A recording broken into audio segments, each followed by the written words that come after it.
Namaskar. Good morning to all of you. Dear student, chapter 3 current electricity. We will study the next topic, what is potentiometer, and give its a principle. Now potentiometer क्या है? तो an ideal voltmeter which does not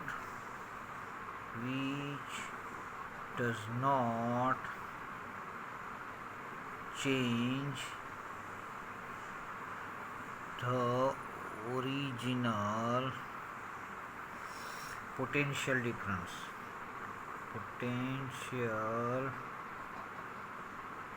difference needs have infinite resistance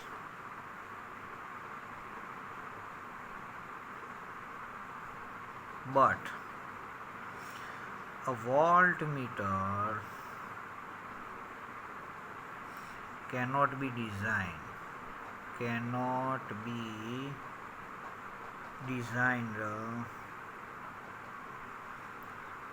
have an infinite resistance.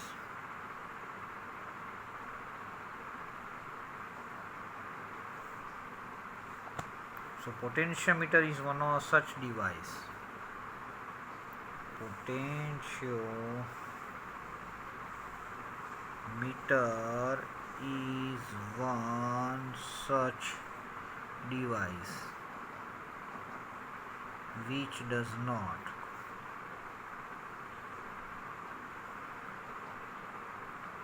draw any current from the circuit and still measure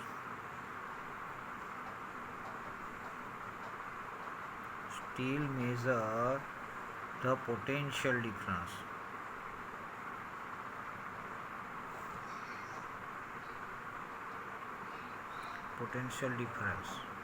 So it acts as an ideal voltmeter. So it acts as an ideal voltmeter. वो ideal voltmeter है, ये potentiometer है जो क्या है, original potential difference का changes नहीं करता है और इनफाइनाइट रेजिस्टेंस होने के बाद वो वोल्टमीटर वो जो होता है वो डिज़ाइन करते can not have infinite resistance.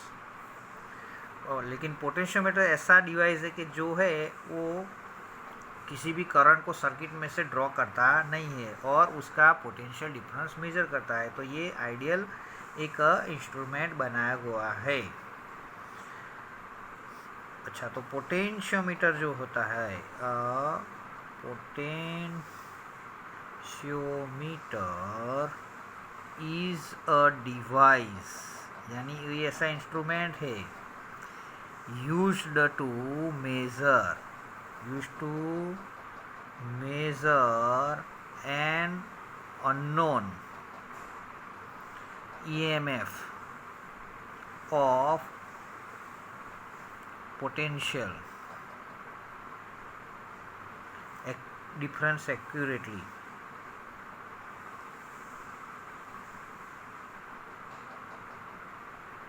Okay, तो पोटेंशियोमीटर ऐसा डिवाइस है जो measure unknown EMF potential difference, EMF का पोटेंशियल डिफरेंस अननोन जो होता है उसको मेजर करने के लिए उसका यूज़ होता है. Now principle of a potentiometer. The basic principle of a potentiometer meter is that, उसका बेसिक प्रिंसिपल क्या है कि when a constant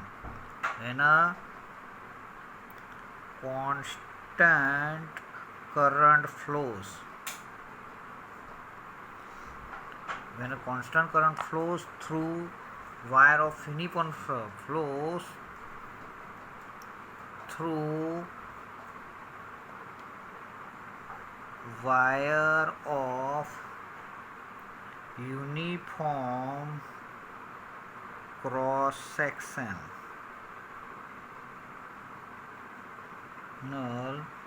area and composition,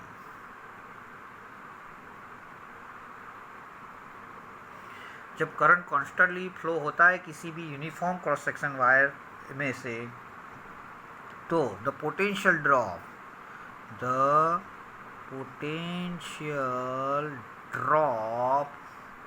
across any length of the wire,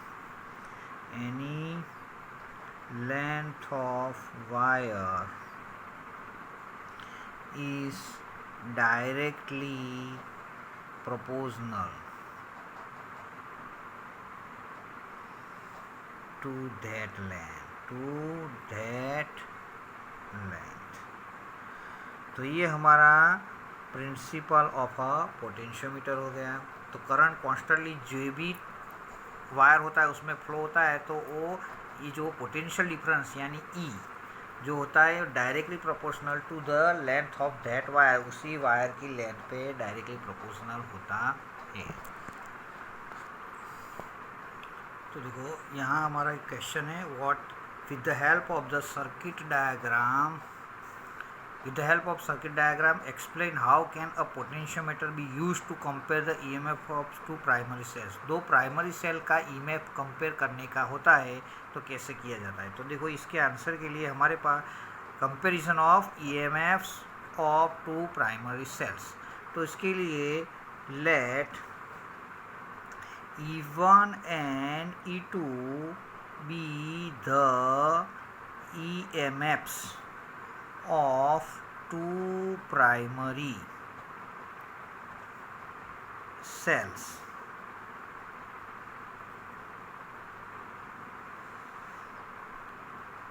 which are to be compared. Comparison करना है दो primary cells की जिसका EMF E1 और E2 है. Okay, the positive terminal of these cells are the positive terminal of these cells are connected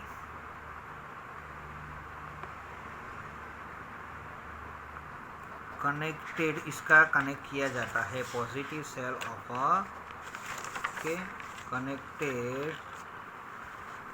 देखो positive ends of two cells, ये positive E1 E2 का वो ए से कनेक्ट किया हो गया. ओके, तो कनेक्टेड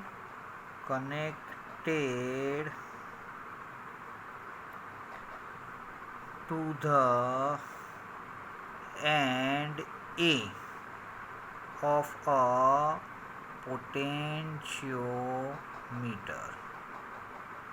पोटेंशियोमीटर के ए में ज्वाइन किया हुआ है. यहाँ आप देख सकते हो E1 E2 का पॉजिटिव है, बराबर. And their negative terminal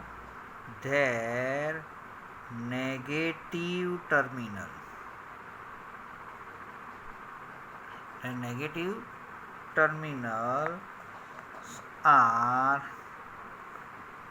connected to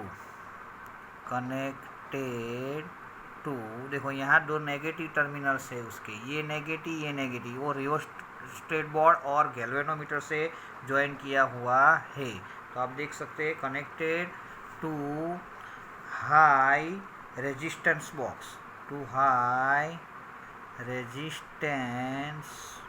box RB and galvanometer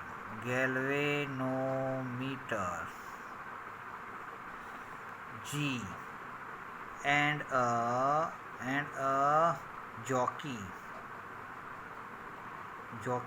J। तो यहाँ देख सकते हो ये यहाँ से ये जॉकी है एक ही है, लेकिन हमने क्या उसको यहाँ हमने ऐसे घुमाया है, तो ये डिफरेंट पॉइंट में डिफ्लेक्शन बताता नहीं, वो देखना है। जॉकी J और उससे कहाँ से थ्रू 2 कीज होती है, बराबर। जॉकी J थ्रू 2 वे की 2 वे की के हिसाब से हमने उसको ज्वाइन कर दिया। इसको स्टार्ट करना है तो ये स्टॉप करना है, इसको स्टार्ट करना है तो ये स्टॉप करना है, इसके हिसाब से। चलो, a high resistance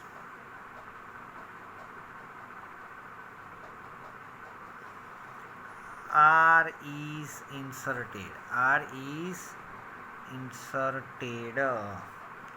in the circuit from RB, resistance box RB से उसे करना है, to prevent excessive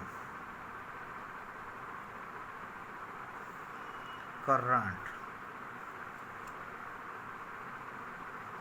flowing through the galvanometer। तो गैल्वेनोमीटर में से बहुत ज़्यादा करंट नहीं फ्लो, इसी हिसाब से रेजिस्टेंस बॉक्स में से हाई रेजिस्टेंस का क्या करना है, यहाँ से हाई रेजिस्टेंस ज्वाइन करना होता है, जिसकी वजह से ज़्यादा करंट यहाँ से फ्लो होनी है रेजिस्टेंस के हिसाब से। चलो, as plug is inserted between A and C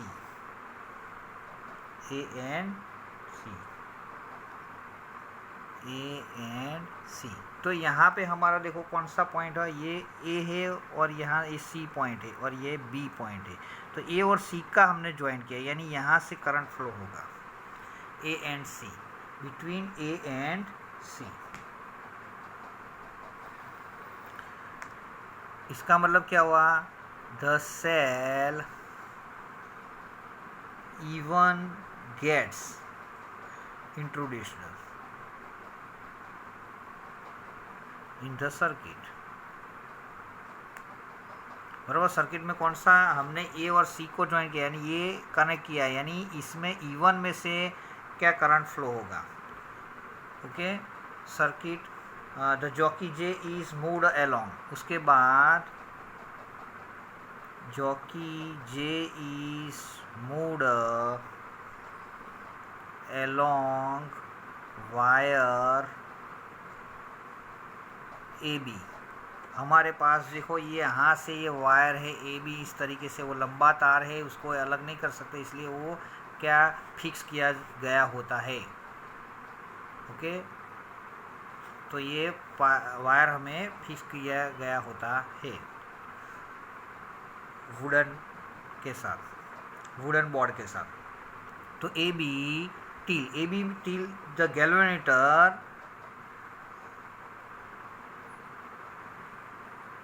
galvanometer shows no deflection।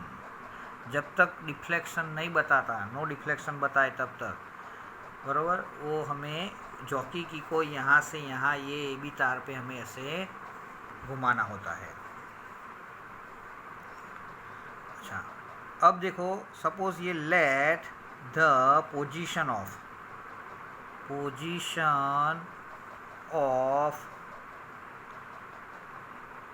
The jockey be J1 पे होता है, and the length of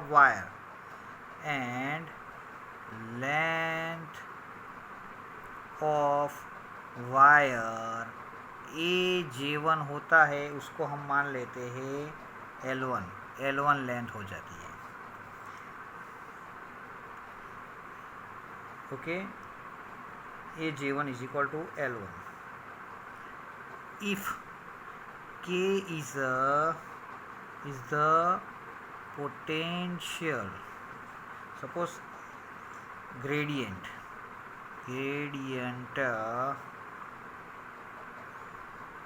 along the wire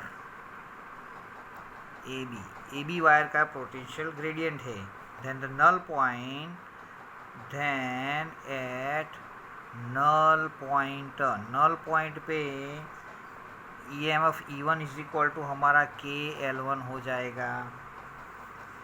okay, now by inserting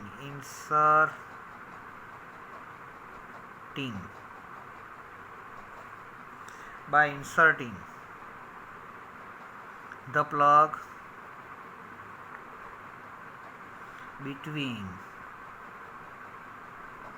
B and C, the null point is again obtained for cell E2।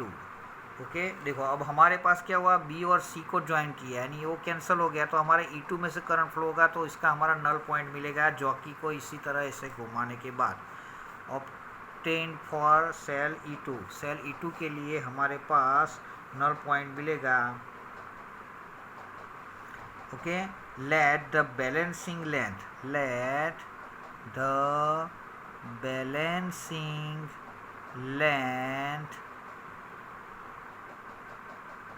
be AJ2 is equal to L2, therefore E2 is equal to KL2 हो जाएगा। तो hence हमें क्या मिलेगा,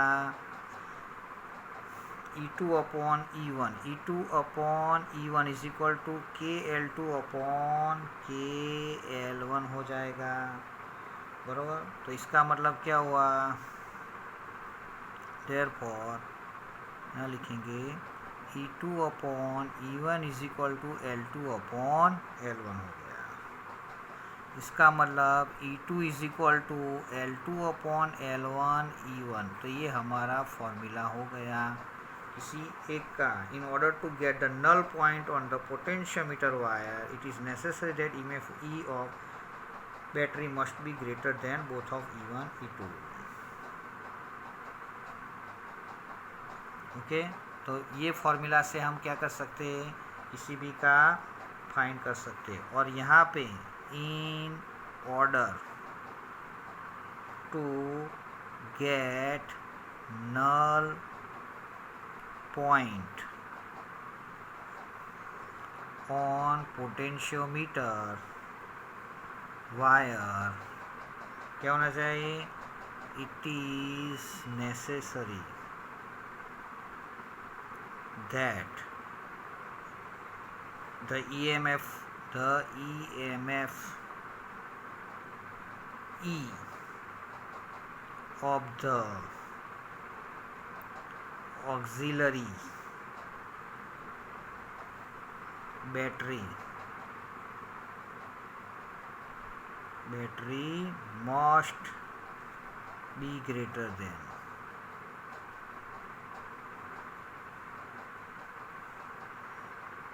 both E1 and E2 से ज़्यादा होनी चाहिए। इसका मतलब कि यहाँ जो E है उसका वो जो E है उसका वो बैटरी का EMF ये दोनों से ज़्यादा होना चाहिए।